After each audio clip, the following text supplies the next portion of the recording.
Hello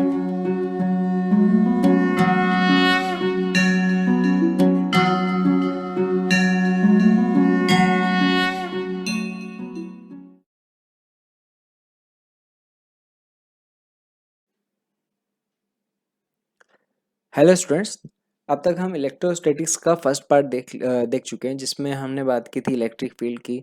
electric field due to distributed charges जो हैं उनकी वजह से डिफरेंट डिफरेंट बॉडी जो है उनकी वजह से इलेक्ट्रिक फील्ड क्या होता है वो हम देख चुके हैं। इसके अलावा हमने बात की थी गॉस लॉ की और इलेक्ट्रिक फ्लक्स की। अब हम बात करें सेकेंड सेक्शन की। इस सेक्शन के अंदर हम बात करेंगे पोटेंशियल एनर्जी के लिए।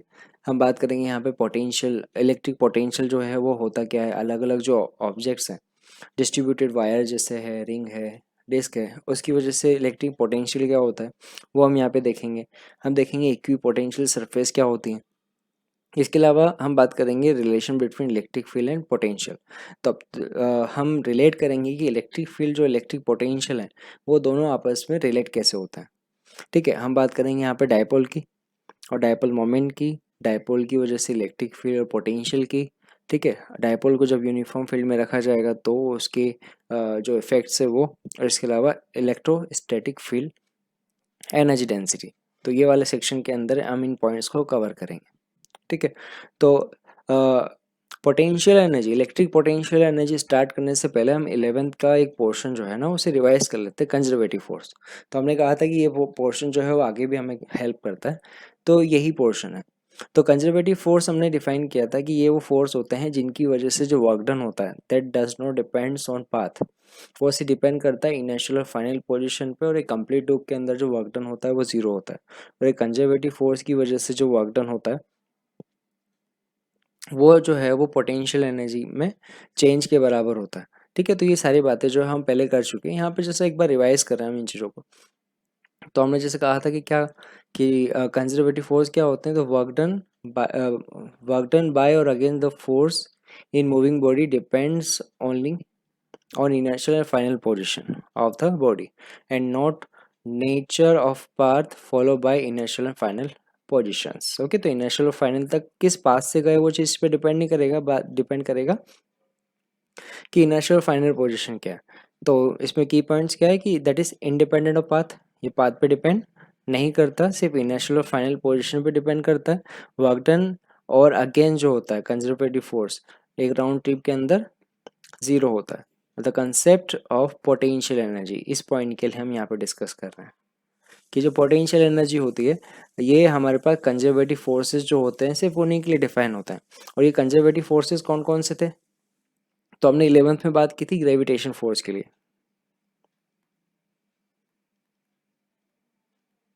ठीक है, इसके अलावा इलेक्ट्रिक फील्ड जो होता है वो भी इस कैटेगरी में आता है। तो इस सेक्शन के अंदर हम बात करेंगे इलेक्ट्रिक फील्ड का, कि इलेक्ट्रिक फील्ड जो है उसकी वजह से जो पोटेंशियल एनर्जी, इलेक्ट्रिक फील्ड के लिए जो पोटेंशियल एनर्जी होती है वो क्या होगी। ठीक है, तो जैसे कि इसकी वजह से जो वर्क डन होता है वो देख लेते हैं।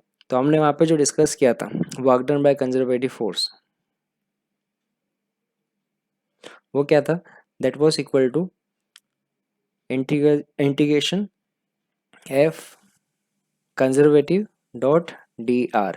ठीक है, तो हमारे पास कंजर्वेटिव फोर्स की वजह से जो वर्क डन होता है वो ये डिफाइन होता है। ठीक है, और जो यहाँ पे पोटेंशियल एनर्जी होती है डेल्टा यू जो होती है that is equal to minus of delta work done by conservative force equal to delta work done by external force. ये होता है कंसेप्ट। तो पोटेंशियल एनर्जी जब हमें निकालनी है नेक्स्ट सेक्शन के अंदर तो हम इस रिलेशन को यूज़ करेंगे, है ना। तो यहाँ पे जो डेल्टा यू होगा that is equal to minus of integration F conservative dot D R vector. ठीक है, और यहाँ पे एफ कंजर्वेटिव जो होगा मतलब इलेक्ट्रिक फील्ड के लिए वो होगा के Q1 Q2 upon are square. ठीक है, तो चलो अब बात करते हैं पोटेंशियल एनर्जी की। तो इलेक्ट्रिक पोटेंशियल एनर्जी जो है वो किस वजह से आती है ना, तो वो डिपेंड करती है टू वेज में। तो जो इलेक्ट्रिकल पोटेंशियल एनर्जी जो है उसे हम दो पार्ट में डिस्कस करते हैं। That is interaction of charge particle of system. देखिए, जब एक चार्ज पार्टिकल है है ना। और दूसरा चार्ज पार्टिकल जब उसके पास लाया जाएगा तो इस पे जो है, जैसे कि इसे मैंने फिक्स किया हुआ है, जब इसको पास लाऊंगा या दूर लेके जाऊंगा तो उस कंडीशन में होगा क्या कि दोनों कंडीशन पे मुझे वर्क डन करना पड़ेगा। मतलब अगर मैं पास लाऊंगा तो इस चार्ज को यहाँ, जैसे कि फॉर एग्जांपल दोनों पॉजिटिव चार्ज हैं तो पास लाने में मुझे वर्क डन करना पड़ेगा और दूर जाने के लिए सिस्टम को वर्क डन करना पड़ेगा। मतलब ये जो वर्क डन होगा वो पोटेंशियल एनर्जी में चेंज लाएगा। ये होता है इंटरेक्शन ऑफ चार्जेस की वजह से। दूसरा क्या होता है कि अगर कोई ऑब्जेक्ट है जो अनचार्ज है और अगर मैं उसको चार्ज दूँ, ठीक है, जैसे फॉर एग्जांपल ये अभी चार्ज क्यू है, इसको मैं फर्दर चार्ज डी क्यू दूँ तो इस डी क्यू चार्ज देने में भी क्या करना पड़ेगा, मुझे वर्क डन करना पड़ेगा। और वो वर्क डन जो होगा वो इस चार्ज की पोटेंशियल एनर्जी की फॉर्म में स्टोर होता है जिसे हम बोलते हैं उसकी सेल्फ एनर्जी। ठीक है, तो पोटेंशियल एनर्जी जो होती है वो दो तरीके से डिफाइन होती है। पहला इंटरेक्शन से, कि जो चार्जेस हैं उनका आपस में इंटरेक्शन से, दूसरा जो होती है उसकी सेल्फ चार्ज से, कि उसकी सेल्फ एनर्जी की वजह से। तो अभी सेक्शन के अंदर हम बात करेंगे interaction of energy of charge particle of system के लिए। तो ये क्या डिफाइन होता है, तो electrostatic interaction energy of system of charged particle defined as external work required to assemble the particle from infinity to given configuration। है ना। देखिए जैसे मैं यहाँ पे बताऊँ कि ये कोई चार्ज रखा हुआ है, ये चार्ज है Q1, ठीक है। ये स्टार्टिंग के अंदर ये आइसोलेटेड चार्ज था, इसके पास कोई चार्ज, दूसरा कोई चार्ज नहीं था। अब ये कोई Q2 चार्ज जो है जिसको मैं इन्फिनिटी से लेकर आ रहा हूँ, ठीक है। ये चार्ज जो था वो पहले इन्फिनिटी पे था। हम क्या मानते हैं कि इन्फिनिटी पे जो पोटेंशियल एनर्जी होती है वो ज़ीरो होती है। रीज़न ये है कि इन्फिनिटी पर अगर हम देखें तो जो फोर्स होगा वो ज़ीरो होगा, तो जब फोर्स ज़ीरो है तो पोटेंशियल एनर्जी भी ज़ीरो होगी। तो हम मानते हैं कि इन्फिनिटी पे पोटेंशियल एनर्जी ज़ीरो है। तो जब इन्फिनिटी पे पोटेंशियल एनर्जी ज़ीरो है तो मैं इस चार्ज को जब इस चार्ज के पास लेके आऊँगा, ठीक है, तो इस चार्ज के पास जब मैं लेके आऊँगा तो इस पे जो फोर्स लग रहा है F, है ना, उस फोर्स के अगेंस्ट डिस्प्लेस करने के लिए क्या करना पड़ेगा, मुझे वर्क डन करना पड़ेगा। और ये जो वर्क डन होगा, जो एक्सटर्नल एजेंट जो वर्क डन करेगा वो कहाँ जाएगा, वो सिस्टम की पोटेंशियल एनर्जी की फॉर्म में स्टोर होगा। उसे ही हम बोलते हैं इलेक्ट्रोस्टैटिक पोटेंशियल एनर्जी, है ना। तो इसका जो रिलेशन होगा वो अभी हमने देखा, वो क्या रहेगा, जो हमारे पास वर्क डन होगा, है ना, कंजर्वेटिव फोर्स की वजह से, तो वो हमने देखा। तो हमारे पास डेल्टा यू इस केस के लिए क्या होगा, delta U is equal to minus of work done of conservative या delta work done of external force, ठीक है। तो ये हमारे पास रिलेशन हमने अभी लास्ट सेक्शन में भी देखा था। तो डेल्टा यू जो इलेक्ट्रिक फील्ड के लिए होगा वो होगा minus of integration F D R, ठीक है। तो अगर हम चार्ज को इन्फाइनाइट से आर डिस्टेंस तक ला रहे हैं तो इसे इस तरीके से लिखा जाएगा, delta U is equal to minus integration up to R F vector dot D R vector, है ना। देखिए इसमें एक और चीज़ हो सकता है कि जो पार्टिकल है वो पॉइंट ए पर है, ठीक है, और इस पॉइंट ए से मैं इसको पॉइंट बी तक लेके आता हूँ। तो इस कंडीशन पे हमारे पास जो पोटेंशियल एनर्जी में चेंज आएगा वो क्या होगा, तो ए से बी तक लाने में जो पोटेंशियल एनर्जी में चेंज होगा यानी डेल्टा यू ए बी जो डिफाइन होगा वो क्या होगा, that will be equal to delta U A B integration A to B, है ना, minus integration A to B F vector dot D R vector. और अगर पहले जो ए पर डिस्टेंस थी आर वन थी और फिर डिस्टेंस आर टू थी तो हम इसे लिखेंगे माइनस इंटीग्रेशन आर वन से R two F vector dot D R vector. Okay, तो ये हमारे पास है पोटेंशियल एनर्जी का रिलेशन। ये हमारे पास है चेंज इन पोटेंशियल एनर्जी,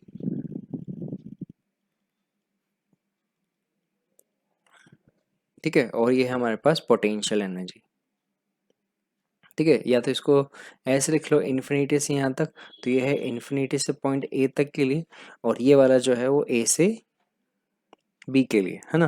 तो ये हमारे पास पोटेंशियल एनर्जी होती है। तो अब हम बात करते हैं कि एक पॉइंट ऑब्जेक्ट के लिए, है ना, एक पॉइंट ऑब्जेक्ट के लिए या पॉइंट चार्ज के लिए जो पोटेंशियल एनर्जी है डिफाइन होगी वो क्या होगी। तो हम क्या कर रहे हैं, तो सिस्टम की पोटेंशियल एनर्जी निकालने के लिए एक चार्ज Q1 है जिसको हमने यहाँ पे फिक्स किया हुआ है, ठीक है, और दूसरा जो चार्ज है उसको हम इन्फिनिटी से, ठीक है, इन्फिनिटी से इस पाथ के थ्रू ये डिस्टेंस r पे लेके आ रहा है। तो इसके बीच में किसी एक पॉइंट पे एज्यूम करते हैं कि जो चार्ज है उसकी यहाँ से यहाँ तक की डिस्टेंस जो है वो x है, ठीक है, यहाँ पे, ठीक है, ये वाला कोई पॉइंट है, कोई पॉइंट P बोला जहाँ पे जब चार्ज है। तो अब यहाँ पे बात करते हैं कि इस चार्ज को जब यहाँ पे है, यहाँ से dx अमाउंट डिस्प्लेस करने में, यहाँ से यहाँ तक अमाउंट dx डिस्प्लेस करने में कितना वर्क डन होगा, ठीक है, फिर उसका हम इंटीग्रेशन कर देंगे इन्फिनिटी टू r डिस्टेंस, है ना।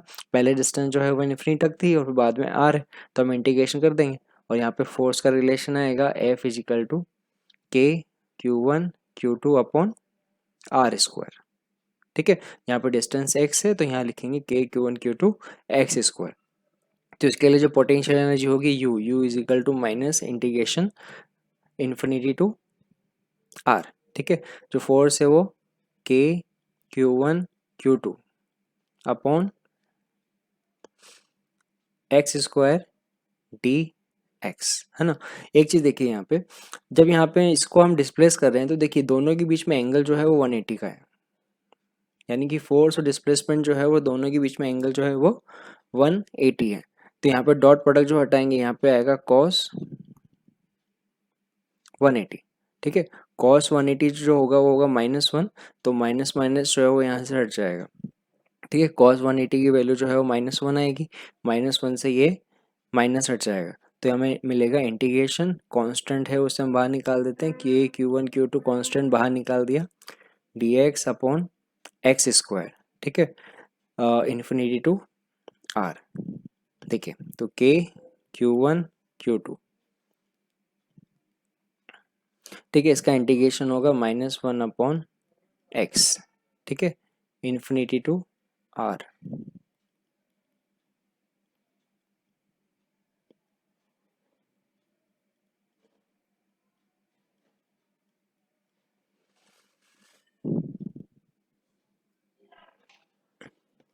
तो अब यहाँ पे बात करते हैं interaction energy of system of two charge particle, कि दो पॉइंट चार्ज पार्टिकल उनकी वजह से जो पोटेंशियल एनर्जी होती है, इंटरेक्शन पोटेंशियल एनर्जी, वो कितनी होगी।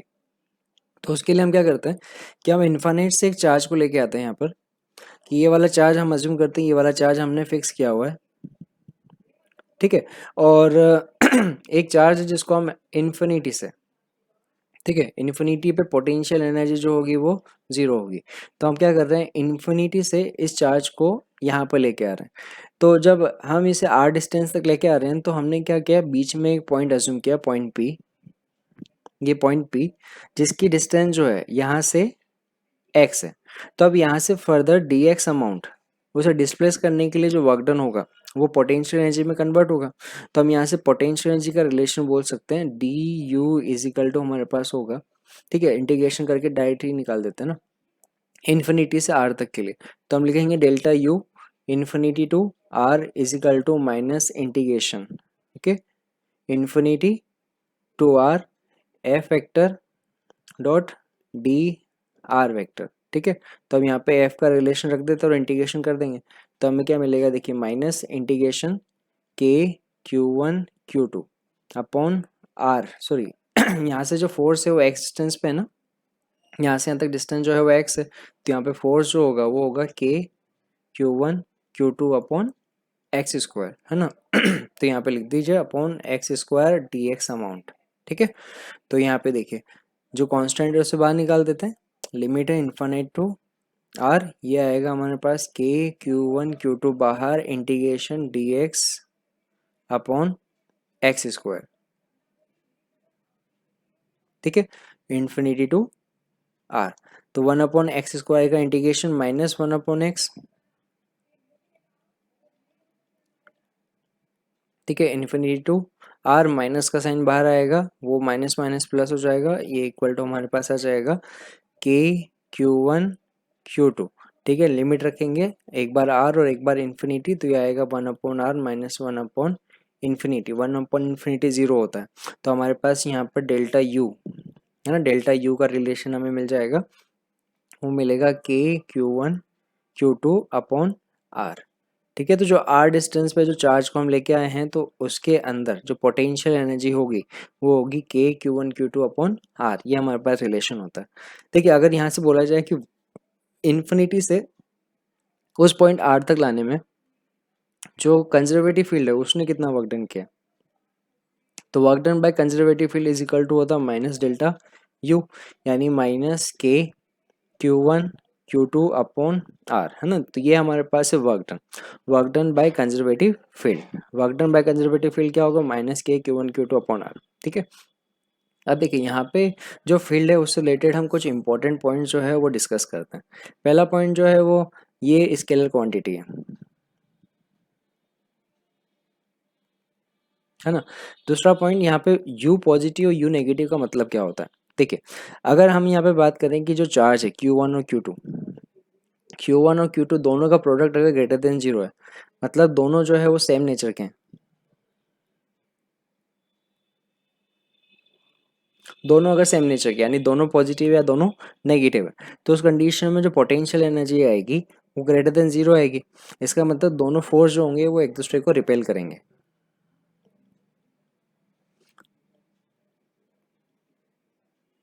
ठीक है। अगर यहाँ पे बात करें कि Q1 और Q2 जो है वो दोनों का प्रोडक्ट जो है वो लेस देन 0 है, तो U जो आएगा वो लेस देन 0 आएगा, है ना। ये क्या है हमारे पास दोनों के अपोजिट नेचर। तो अपोजिट नेचर की कंडीशन में हम क्या देखेंगे, दोनों एक दूसरे को अट्रैक्ट करेंगे, यानी अट्रैक्ट की कंडीशन में पोटेंशियल एनर्जी जो है वो नेगेटिव आती है और रिपेल की कंडीशन में पोटेंशियल एनर्जी पॉजिटिव आती है। ठीक है। इससे अदर पॉइंट पे बात करते हैं। थर्ड पॉइंट, देखिए पोटेंशियल एनर्जी का बढ़ना या घटना डिपेंड करता है उन दोनों के नेचर पे। देखिए जैसे चार्ज Q1 है और दूसरा चार्ज जो है वो Q2 है, या हम इसे पॉजिटिव नेगेटिव से देखते हैं। एज्यूम करते हैं ये पॉजिटिव चार्ज है।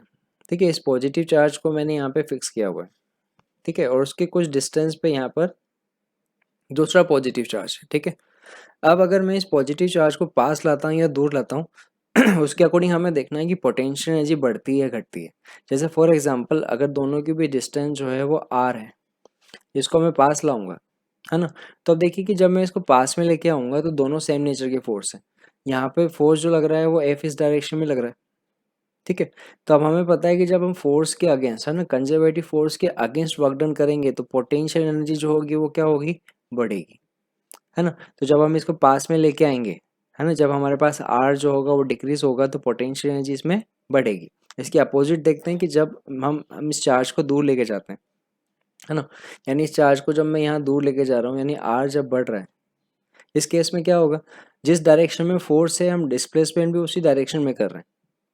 तो हमें पता है कि जब हम कंजर्वेटिव फोर्स की डायरेक्शन में वर्क डन करते हैं तो पोटेंशियल एनर्जी क्या होती है, डिक्रीज होती है। अच्छा इसमें सेकेंड केस की अगर दोनों नेचर ऑफ चार्ज जो है वो अपोजिट है, जैसे कि फॉर एग्जांपल ये वाला पॉजिटिव चार्ज है जिसको हमने यहाँ पे फिक्स किया हुआ है। ठीक है। और इससे आर डिस्टेंस पे हमने नेगेटिव चार्ज रखा हुआ है। ठीक है। अब इस केस में हम दोनों में जो फोर्स देखेंगे वो फोर्स कौन सा होगा, वो फोर्स होगा इसमें अट्रैक्शन का, यानी ये जो फोर्स है दोनों के बीच में अट्रैक्शन फोर्स है। ठीक है। इस केस में अब अगर मैं दोनों चार्जेस को, है ना, मतलब ये वाला दूसरा चार्ज है नेगेटिव चार्ज, उसको अगर पास में लाता हूँ तो आर डिक्रीज हो रहा है।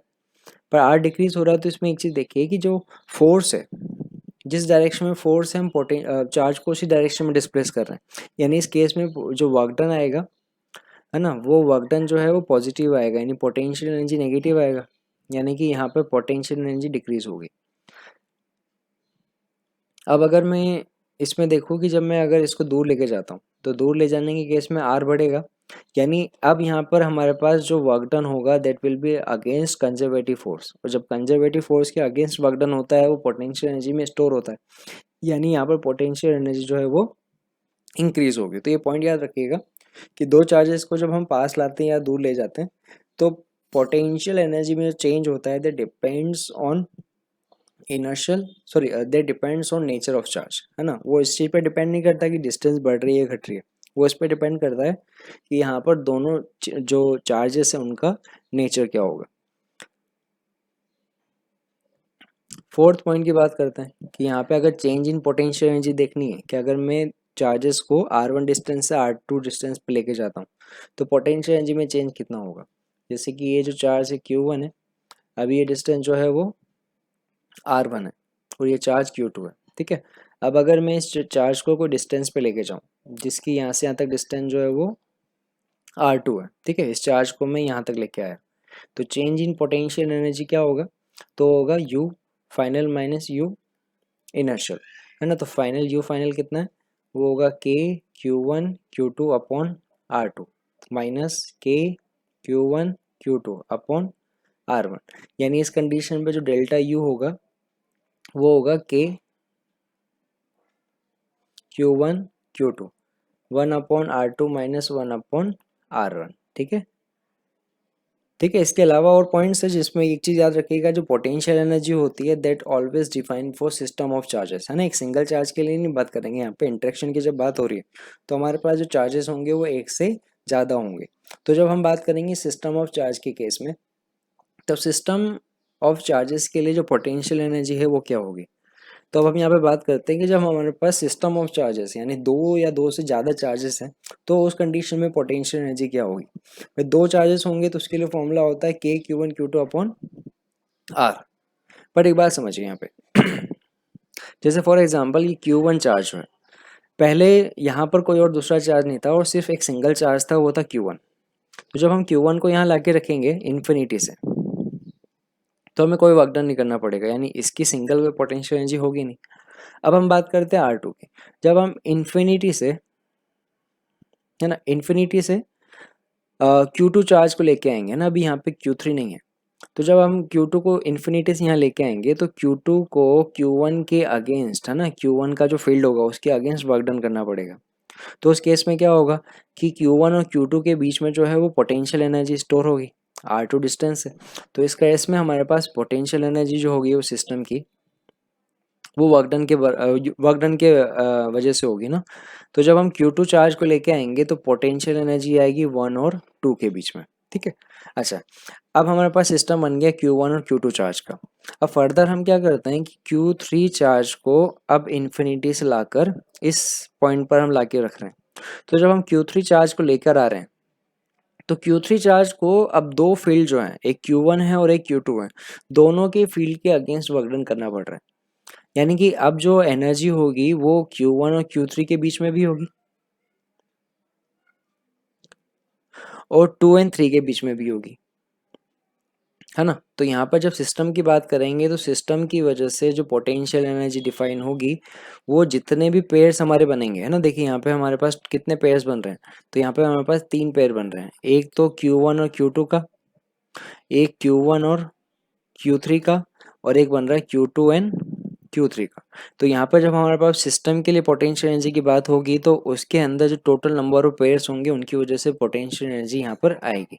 तो Q1 और 1 और 2 की वजह से कितना होगा, वो होगा K Q1 Q2 अपॉन दोनों की बीच डिस्टेंस कितनी है R3 प्लस, है ना, K Q1 Q3 दोनों के बीच डिस्टेंस जो है वो R2 plus K Q2 Q3 distance दोनों के बीच में R1। तो जो सिस्टम की पोटेंशियल एनर्जी होगी वो इसके बराबर होगी, ठीक है। अच्छा, इसमें एक और चीज़ याद रखिएगा, ये तो क्या हुआ कि सिस्टम की पोटेंशियल एनर्जी हुई। अगर आपसे बोला जाए कि ये जो तीन चार्ज है सिस्टम के अंदर ट्राइंगल के तीनों वर्टेक्स पे इन्फिनिटी से चार्जेस को, है ना, लाकर रखने में कितना वर्क डन करना पड़ा, है ना। इस टाइप के क्वेश्चन भी पूछे जाते हैं कि अगर एक ट्राइंगल है, ट्राइंगल के वर्टेक्स पे हम तीन चार्जेस ला के रख रहे हैं तो कितना वर्क डन करना पड़ेगा। तो work done by conservative force होगा that will be equal to minus of U system, यानी सिस्टम के अंदर जो पोटेंशियल एनर्जी स्टोर है दैट विल, उसका जो नेगेटिव होगा that will be equal to work done by conservative field, यानी कंजर्वेटिव फील्ड के अगेंस्ट इतना वर्क डन होगा उसको वहां पर लाने में, है ना। और जो एक्सटर्नल एजेंट का पूछा जाए, है ना, तो वो पॉजिटिव होगा, ठीक है। Work done by external agent जो होगा वो उसमें पॉजिटिव लिया जाएगा, ठीक है, उसमें नेगेटिव साइन नहीं आएगा। तो अब इनसे रिलेटेड कुछ इलस्ट्रेशन देखते हैं। देखिए जैसे ये फर्स्ट रिलेशन की बात कर रहे हैं, हमें बोला हुआ है कि what is work done by elastic electrostatic field when we put the four charges together. अब देखिए यहाँ पे जो वर्क डन किसके अगेंस्ट बोला है, इलेक्ट्रिक फील्ड का, है ना। यहाँ पे अब एक्सटर्नल फोर्स का नहीं बोला हुआ, तो यहाँ पे हमारे पास आएगा नेगेटिव ऑफ वर्क डन जो होगा that will be equal to potential energy. तो यहाँ पे बोला हुआ है फिगर के अंदर चार चार्जेस हमने ला के रखे हैं, तो उस कंडीशन पे हमारे पास जो वर्क डन होगा वो कितना होगा, इसकी साइड जो है हमें क्यू दी हुई है ना। और चारों चार्जेस जो हैं, चारों चार्जेस हमें दिए हुए हैं क्यू के, और उसमें दो पॉजिटिव और दो नेगेटिव है, ठीक है। तो अब हमारे पास नंबर ऑफ पेयर्स कितने होंगे वो चीज़ हमें देखनी पड़ेगी, है ना। एक बार समझिए, यहाँ पर नंबर ऑफ पेयर्स, अगर यहाँ पे नंबर ऑफ चार्जेस अगर n हो,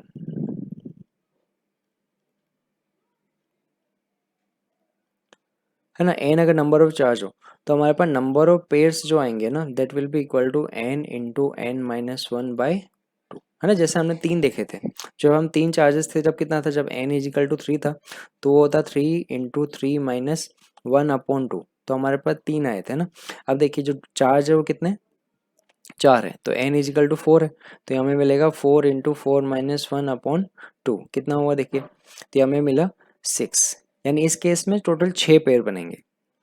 छः पेयर कौन कौन से, तो देखिए एक पेयर तो बनेगा इन दोनों का, ठीक है, एक पेयर बनेगा ये वाला, एक पेयर बनेगा ये साइड का ये, और एक पेयर बनेगा ये वाला। तो एक तो साइड के अकॉर्डिंग चार पेयर बनेंगे, और दो पेयर और बनेंगे, वो बनेंगे डायगनली। डायगनली Q1 और Q2 के, सॉरी ये वाला जो डायगनल है ये, और दूसरा डायगनल जो है वो ये। तो टोटल नंबर ऑफ पेयर्स जो बनेंगे वो छः बनेंगे, ठीक है। तो हमारे पास U जो होगा सिस्टम के लिए, है ना, वो टोटल छः पेयर की वजह से बनेगा। तो देखिए U is equal to U system कितना हो जाएगा, तो देखिए पहले हम बात करते हैं फर्स्ट इसके लिए, तो ये बनेगा माइनस के क्यू स्क्वायर, दोनों की भी डिस्टेंस जो है वो a है, ठीक है। दूसरे पेयर की बात करते हैं, वो दोनों जो है वो एक पॉजिटिव और नेगेटिव होगा, माइनस के क्यू स्क्वायर अपॉन ए।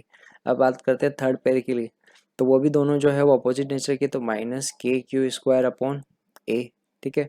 अच्छा अब बात करते हैं फोर्थ पेयर की साइड में, तो दोनों ही नेचर अपोजिट नेचर के हैं, तो ये माइनस के क्यू स्क्वायर अपॉन ए, ठीक है। ये तो हुआ हमारे पास चार पेयर। अब बात करते हैं डायगोनल वाले, तो देखिए डायगोनल वाले जो है वो दोनों सेम नेचर वाले हैं, यानी ये होगा प्लस के क्यू स्क्वायर अपॉन, डायगोनल की डिस्टेंस होगी वो होगी रूट टू ए, दूसरा डायगोनल का होगा वो भी होगा k Q square upon root two a, है ना। तो ये हमारे पास टोटल छः पेयर हुए, छः पेयर की पोटेंशियल एनर्जी यहाँ से आ गए। तो हमारे पास जो कांस्टेंट क्वांटिटी है वो है k Q square upon a minus four plus two root two, ठीक है। तो हमारे पास फाइनल आंसर आ जाएगा k Q square upon a root two minus four, है ना, या फिर ऐसे ऐसे लिख सकते हैं रूट टू के Q square upon a one minus two root two, ठीक है। तो ये हमारे पास हुआ कि जो सिस्टम की जो पोटेंशियल एनर्जी है वो कितनी है, वही है। अच्छा एक और चीज़ है कि यहाँ पे जो क्वेश्चन में बोला हुआ है वो वर्क डन बोला हुआ है ना। तो अभी यहाँ पर जो फाइनल आंसर आएगा वो आना बाकी है। अभी हम क्या बोलेंगे यहाँ पे, जो फाइनली हमारे पास बोला हुआ है कि वर्क डन कितना होगा, तो work done by conservative field जो होगा that is equal to minus of U of system, यानी कि इक्वल टू यहाँ से हो जाएगा, ये होगा रूट टू के Q square upon A two root two minus one, है ना। ये वाला माइनस का साइन जो है हमने बाहर निकाल के एडजस्ट किया, तो ये हमारे पास फाइनल आंसर होगा, ठीक है। तो अब और क्वेश्चन देखते हैं, जैसे कि ये एग्जांपल हमें बोला हुआ है कि in bringing electron towards another electron, दोनों सेम नेचर के चार्ज है ना, तो electric potential energy of system, है ना। तो अब अगर यहाँ से अगर आप आंसर बोलो कि आर जो है वो U inversely proportional to R है, उससे आंसर देंगे तो गलत आएगा, है ना। देखिए दोनों जो चार्जेस हैं वो सेम नेचर के, दोनों ही जो है वो नेगेटिव है। तो इस कंडीशन पे जो फोर्स है वो रिपल्सिव फोर्स है दोनों के बीच में, है ना। अब इस केस में जब हम दोनों को पास में लाएंगे तो हम जो है वो कंजर्वेटिव फोर्स के अगेंस्ट वर्क डन कर रहे हैं। तो कंजर्वेटिव फोर्स के अगेंस्ट वर्क डन जब होगा, जब पोटेंशियल एनर्जी क्या होगी, इंक्रीज, तो आंसर आएगा बी। ठीक है, ऐसा सिमिलर एक और एग्जांपल देखते हैं। हमें बोला हुआ है कि व्हेन सेपरेशन, है ना, when separation between two charges is increase, electric potential energy of charge, इसमें ऑप्शन बोले हुए increase, decrease, remain same and may increase और डिक्रीज। अब देखिए, अगर आप बोलो कि U inversely proportional to R होता है, यानी कि जब हम इंक्रीज कर रहे हैं, आर इंक्रीज कर रहे हैं, तो यू डिक्रीज होना चाहिए, तो ये गलत है ना, ये ऑप्शन जो है वो ये नहीं आएगा। हमें क्या बोला था, वो डिपेंड करता है दोनों नेचर पे, है ना, जैसे कि हमने वहाँ एग्जाम्पल भी बताया था कि दोनों नेचर ऑफ चार्ज हमने देखे थे। तो अगर दोनों जो है वो सेम नेचर के हैं, है ना, अगर दोनों जो है वो सेम नेचर के हैं, तो उस कंडीशन पे आर इंक्रीज होने पे पोटेंशियल एनर्जी डिक्रीज होती है। और दोनों अगर सेम नेचर के हैं, है ना, दोनों अपोजिट नेचर के हैं, और उस कंडीशन पे आर इंक्रीज करे, तो पोटेंशियल एनर्जी जो होती है वो इंक्रीज होती है ना। तो ये डिपेंड करेगा चार्जेस पे। तो इसका सही आंसर आएगा वो डी, में इंक्रीज और में डिक्रीज। ओके, अब बात करते हैं फोर्थ क्वेश्चन पे। फोर्थ क्वेश्चन में हमें बोला हुआ है कि फॉर गिवन अरेंजमेंट 3 चार्जेस, एक चार्ज दिया हुआ है क्यू, दूसरा दिया हुआ है 2q और तीसरा दिया हुआ है xq, separated y equal finite distance, so that electric potential energy of system is 0, find value of x। देखिए, ये जो है ना, ये कॉमन टाइप ऑफ क्वेश्चन है जो नीट और मेंस में पूछे जाते हैं, इवन एडवांस में भी आया हुआ है। तो ये कॉमन टाइप ऑफ क्वेश्चन है कि सिस्टम की पोटेंशियल एनर्जी 0 है, तो बताइए कि रिलेशन चार्ज का होगा वो क्या होगा, है ना। तो अगर तीनों को इक्वल डिस्टेंस पर रखा है, तो अज्यूम करते हैं कि इक्विलेटरल ट्राइंगल है, जिसपे तीनों चार्जेस को हमने लाकर रखा है। एक रखा q, एक रखा 2q और दूसरा रखा xq। अब इसकी वजह से पोटेंशियल एनर्जी अगर 0 है, तो उसके लिए x का रिलेशन क्या होना चाहिए, वो हमें q के मल्टीपल में निकालना है ना। तो देखिए, यहाँ से देखते हैं, तो हमारे पास अगेन 3 पेयर बनेंगे। तो u ऑफ सिस्टम जो होगा वो कितना होगा, वो होगा पहले इन दोनों की वजह से, है ना। तो वो हमारे पास होगा k 2q इंटू क्यू, यानी 2q स्क्वायर अपॉन दोनों के बीच डिस्टेंस अज्यूम कर लेते हैं r, प्लस अब दूसरा पेयर x एंड ये वाला q एंड xq वाला, तो हमारे पास आएगा k x q square upon r, plus तीसरा पेयर ये वाला, तो आएगा हमारे पास k 2x q square upon r। हमें बोला हुआ सिस्टम की पोटेंशियल एनर्जी 0, तो 0 कर दिया। अब देखिए, यहाँ पे k q square upon r common आ रहा है, और ये हमें मिला 2 plus x plus 2x is equal to 0। तो हमारे पास रिलेशन मिला 2 प्लस 3x इजिकल टू 0, यानी हमें मिला 3x इजिकल टू -2, यानी x इजिकल टू -2/3, यानी जो x है, x की वैल्यू जो है वो हमें -2/3 रिक्वायर्ड होगी। ओके, तो ये हमारे पास रिलेशन आ जाएगा। ठीक है, एक और रिलेशन देखते हैं यहाँ पे। ये पूछा हुआ है एग्जाम में, ये एडवांस में पूछा हुआ क्वेश्चन है, जिसमें हमें बोला हुआ है कि ये जो है ट्रायंगल, इसके लिए ये साइड दी हुई है ए, और ये एंगल जो है वो 90 है ना, और ये साइड भी जो है वो ए है। एक 3 चार्ज रखे हुए हैं क्यू प्लस क्यू और plus Q, are placed at a vertex of right angle triangle S1. The net electrostatic energy of configuration is 0 if Q is equal to, तो Q की वैल्यू क्या हो जिसके लिए हमारे पास जो सिस्टम है, सिस्टम की जो पोटेंशियल एनर्जी है वो 0 हो, उसका रिलेशन क्या होगा। तो सिमिलर तरीका है, हमारे पास सिस्टम की पोटेंशियल एनर्जी निकालनी है, उसको इक्वल टू 0 करना है। तो हमारे पास 3 पेयर बनेंगे, है ना, U ऑफ सिस्टम Q और प्लस Q के बीच में, है ना। तो जब हमारे पास ये वाले साइड है,